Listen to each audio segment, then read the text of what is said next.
Welcome student. Today our topic is emergency arising due to the failure of a constitutional machinery in a state, यानी राज्यों में संविधान के असफल होने पर संकट। इससे पहले हमने अनुच्छेद 352 के अंतर्गत अध्ययन किया था कि यदि देश में सशस्त्र विद्रोह या बाह्य आक्रमण या युद्ध के हालात उत्पन्न हो जाते हैं तो राष्ट्रपति सभी प्रशासनिक शक्तियों को अपने हाथों में ले लेता है, यानी पूरा प्रशासनिक ढांचा राष्ट्रपति के नाम से चलता है। 356 के अंतर्गत हम अध्ययन करेंगे। अनुच्छेद 356 के अंतर्गत यदि राष्ट्रपति को सूचना के आधार पर या राज्य के राज्यपाल की लिखित रिपोर्ट पर यह विश्वास हो जाए कि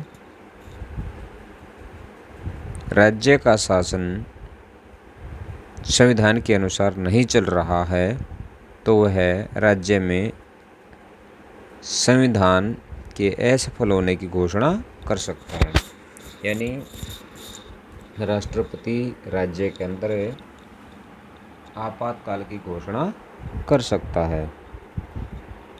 तो ये हम यहाँ क्या लिखेंगे, ये लिख सकते हैं कि अनुच्छेद 356 के अंतर्गत यदि राष्ट्रपति को प्राप्त सूचना के आधार पर यह विश्वास हो जाए कि राज्य का शासन संविधान के अनुसार नहीं चल रहा तो वह राज्य में संविधान असफल होने की घोषणा कर सकता है या वह राज्य के अंदर अध्यादेश लागू कर सकता है। अब संकटकालीन घोषणा करने की प्रक्रिया, जिस प्रकार हमने अपना जो अनुच्छेद 352 के अंतर्गत पढ़ा था वही सेम सिचुएशन इसके अंदर है, वही प्रक्रिया है। तीनों के अंदर हम यही प्रक्रिया लिखेंगे। तो क्या है, राष्ट्रपति द्वारा की गई राज्य में संविधान के असफल होने की घोषणा संसद के दोनों सदनों द्वारा 2 मास के अंदर स्वीकृति होनी चाहिए, अन्यथा 2 मास के बाद वह समाप्त हो जाएगी। लेकिन 2 मास में संसद की स्वीकृति मिलने पर 6 महीने तक ऐसी घोषणा लागू रहेगी। यहाँ तक हम इसको कर लेंगे। ये जो हमारा टॉपिक है, इस टॉपिक के अंतर्गत सिर्फ हम according to our syllabus of 12th class उसके अकॉर्डिंग करेंगे। जीके के लिए यदि आप जनरल नॉलेज के लिए इसको लर्न करना चाहते हो तो इसको आगे भी लर्न कर सकते हो। तब नेक्स्ट इसके अंदर पॉइंट जो हमने लिखना है, घोषणा के प्रभाव। तो अनुच्छेद 356 के अंतर्गत की गई घोषणा के निम्नलिखित प्रभाव होंगे। नंबर 1, ऐसी स्थिति में या ऐसे हालात में भारत का राष्ट्रपति राज्य के गवर्नर को राज्य का प्रशासन अस्थायी रूप से सौंप देता है।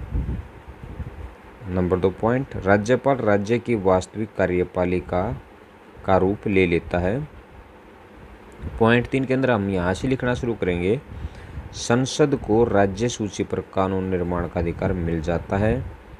नंबर 4, राज्य कर्मचारियों पर विशेष कर्तव्य राष्ट्रपति द्वारा सौंपे जा सकते हैं, या ये कह सकते हैं कि राज्य के कर्मचारियों को राष्ट्रपति कोई विशेष कार्य सौंप सकता है। नंबर 5, परंतु राष्ट्रपति राज्य के उच्च न्यायालय की शक्तियों में कमी नहीं कर सकता। तो यहाँ पर एक इसका अपवाद है कि यदि अनुच्छेद 356 आपातकाल की घोषणा होती है तो ये अपवाद उसके अंदर रहेगा कि राष्ट्रपति राज्य में उच्च न्यायालय की शक्तियों में कमी नहीं कर सकता। तो इसके बाद हम सीधे अपने पॉइंट 3 के ऊपर आते हैं। आपके लिए ये कंपलसरी नहीं लिखना। अब आते हैं हम वित्तीय संकट काल, अनुच्छेद 360।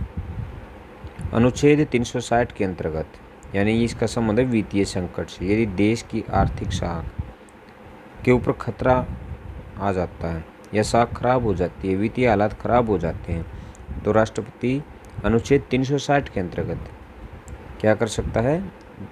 वित्तीय आपात की घोषणा कर सकता है।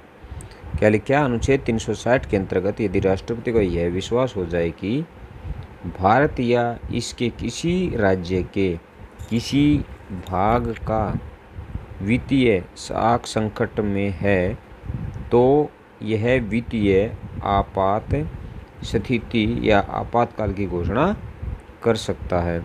तो यदि हम आगे जो लिखेंगे वही सेम प्रोसीजर होगा जो हमने अनुच्छेद 356 के अंतर्गत पढ़ा था। सेम सिचुएशन या उसके प्रभाव हम यहाँ भी इसको कर सकते हैं। जो क्या प्रभाव होंगे? सबसे पहला जो प्रभाव होगा, वित्तीय संकट की अवस्था में राष्ट्रपति राज्य को ऐसे निर्देश दे सकता है जो उसकी दृष्टि में वित्तीय साख बनाए रखने के लिए आवश्यक है।